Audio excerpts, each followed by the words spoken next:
Hi there, my name is Melissa and I am a mom here in Michigan, and I am here to share some really good meals with you. On this video you're going to see my very favorite kitchen appliance, which is the crock pot. It definitely was something for me that really helped me when I transitioned from being a stay-at-home mom to a working mom. Being able to do those stay-at-home mom things that I always did, which was, have a meal ready for my family at the end of the day. And so this has really helped me. Use your crock pot as a budget tool. It is amazing what you can do for your budget. You'll see in this video. We got some really great deals on some meats. And with a crock pot, you don't have to worry if, oh, that's a tough cut of meat, or, it takes, it's a special way to cook it in order for it to be, tender and delicious and juicy. The crock pot will do that all for you. So definitely keep that in mind when you're doing the crock pot. And of course, also for your budgets, soups, stews, things like that stretch a very, very long way that you can use in your crock pot. They will taste amazing because they've been cooked all day.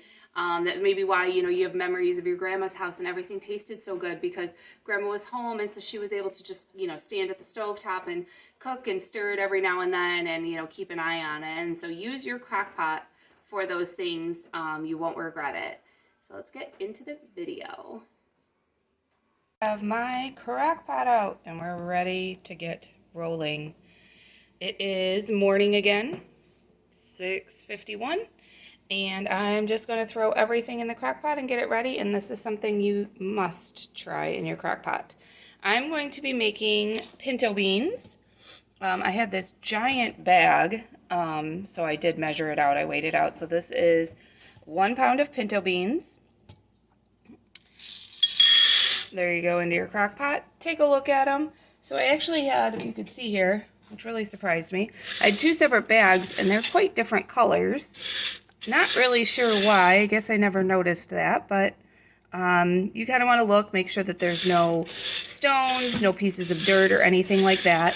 Pinto beans, I never soak. I never soak pinto beans before I make them in the crock pot like this. They come out fine.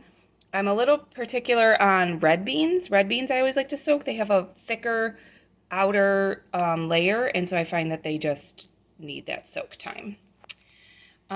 Here is all your seasoning. So with the 1 pound of beans, which is going to make so much, you're not even going to be able to use them. And you put in a total of 6 cups of water. That's only 4, so I gotta get you 2 more. And then here are all of our seasonings that we're going to use as I fill up my cup. Is that 2 cups? Yes. And 2 more cups of water. And to season my beans, I am going to use just 2 teaspoons of some broth base. The recipe calls for a couple cups of chicken broth and then a couple cups of water. So you don't want the full strength chicken base with your 6 cups of water. Dilute it down just a teaspoon or 2. And then I'm using 2 teaspoons of chili powder, 1 teaspoon of cumin, 1 teaspoon of onion powder, and 1 teaspoon of garlic. I already measured them all out here. Boop. Make it nice and simple. I definitely use some jarred jalapenos. I think the jarred jalapenos, it's that different flavor than a fresh jalapeno, so I always use jarred when I'm making these pinto beans. So here's some jarred jalapeno. I did chop it up a little bit more, and I got 1 giant onion chopped, so as much onion as you like. This definitely, beans are very bland. They can take the flavor. Let's see how I can do this with 1 hand. Here we go. It's working out. It's working out.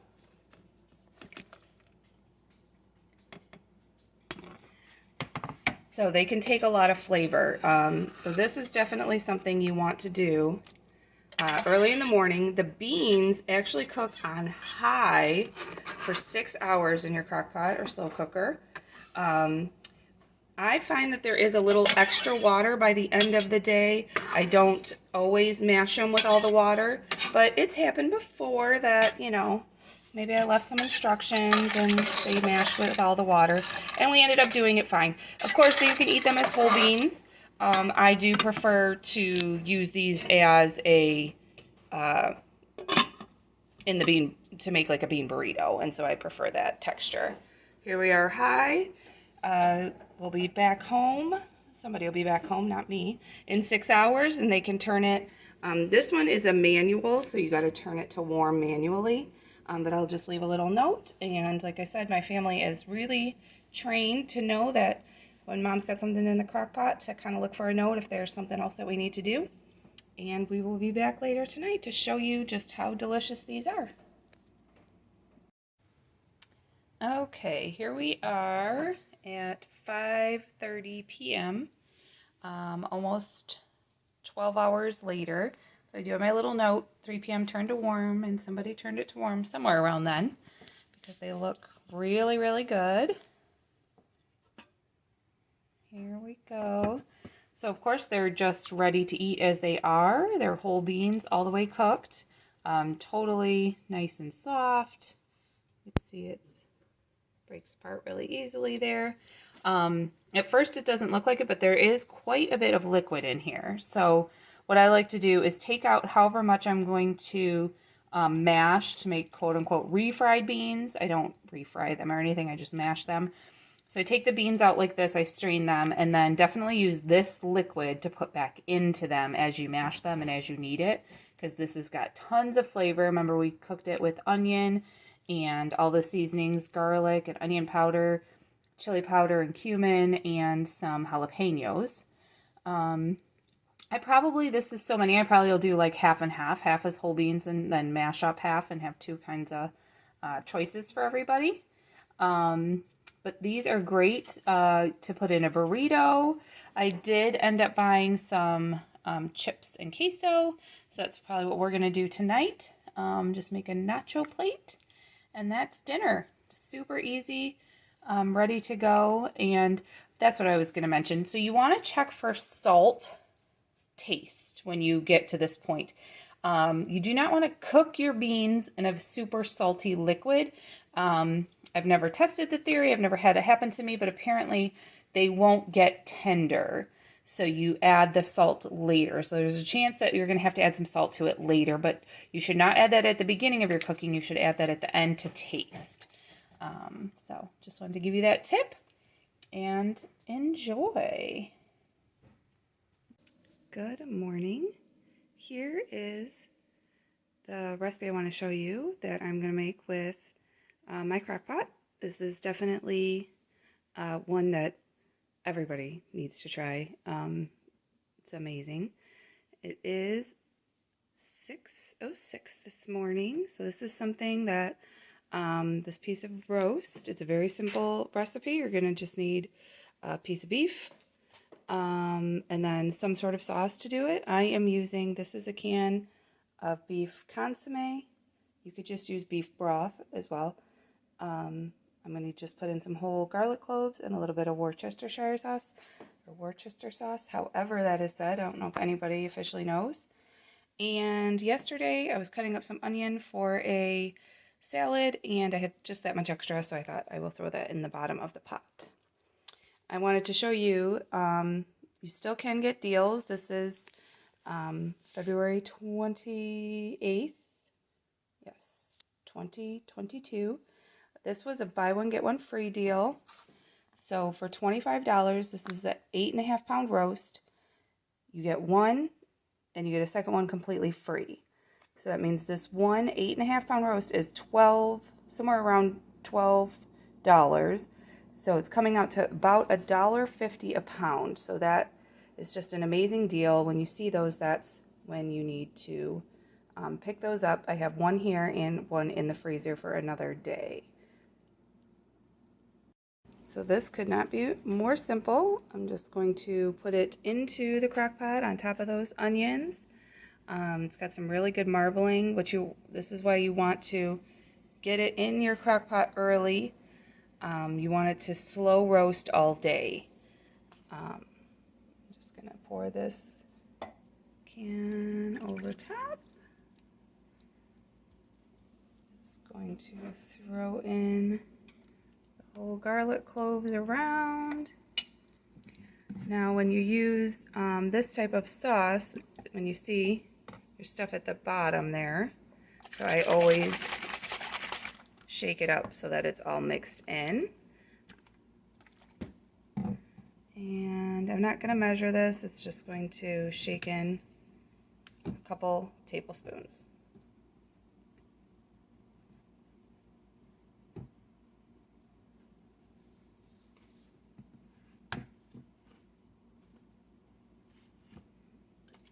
Shake in a couple, probably teaspoons actually.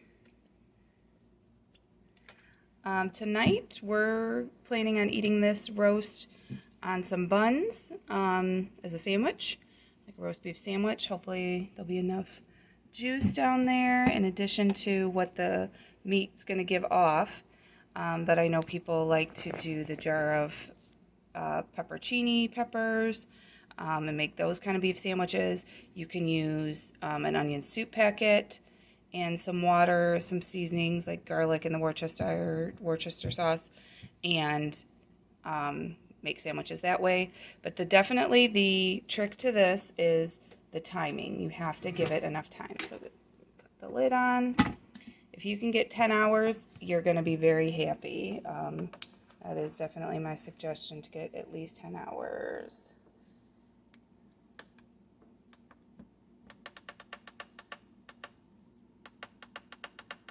I'm going to set it for 10 hours on low. And there we go. We will see you later on. I am back now. It is 5:30 after work. So this has been in here for 11 and a half hours. And it is smelling amazing. Looks delicious. So I used my fork here. It just shreds up perfectly. The outside has a little, crust to it, which is amazing. And it is just shredding apart so well. I'm so excited. So of course this is just a great use of the crock pot, a great use of when you can get that meat on a value, put it in your freezer and use it like this. Of course, a regular roast, you could have put potatoes and carrots down in here, just a bag of baby carrots and a bag of little potatoes. Make it super easy in the morning for you if you'd like to do that. I'm going to definitely shred it up and let it sit down in the juices. We have just some deli rolls and some choices of cheese that we're going to melt up on top of it and do it as a sandwich. But do a box mac and cheese with it. Just open up a can of vegetables, make it easy, a can of green beans or anything, and you just have the most amazing, tender, delicious, flavorful meat, and no effort, literally no effort to put this all together. It's just amazing and wonderful. You will just be shocked. If you have not made a roast in your crock pot, this is definitely something to do.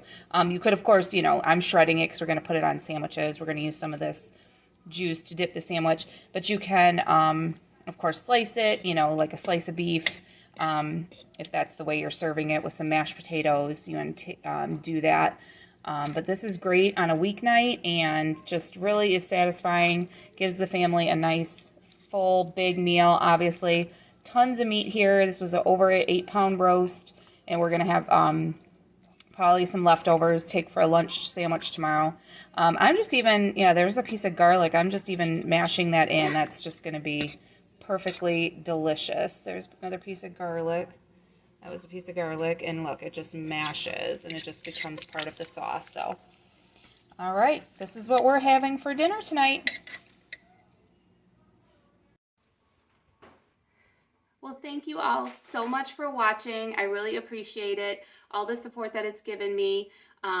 Starting out this channel is brand new, and I appreciate those of you that keep watching. Please go ahead and share this. Share it on Facebook. Share it with your friends. Mention it to people. Leave me a comment down below. Are you going to pull that crock pot out from under the cupboard and use it anytime soon? And also remember to hit the thumbs up button. That really helps YouTube know that you are watching and that you are supporting me, and I just really appreciate it so much. Thank you.